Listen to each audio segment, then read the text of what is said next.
So straight leg raise. Okay, you have, for example, right affected area. Okay. Most of the erase miss. Right discernation. Most of you have erased. Okay, for example, okay, so this is the right leg. Okay, so for example, right L4 and L5 discernation. Okay, so this is more or less 45 degrees, no? So this is around 70 to 30 degrees.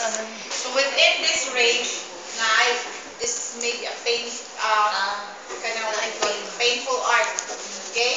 So between 30 to 70 degrees, that's the time of feel of pain ang patient. So from the lumbar to the anterior thigh. Now, when you do SLR, okay, please do it gently. Sir, how about this? Painful, sir. Painful, 270 degrees. Ayaw niyo kaligtas, sir, ha? Sir, painful! Okay? So, hinay-hinaya. Laro ko sa libro. Okay?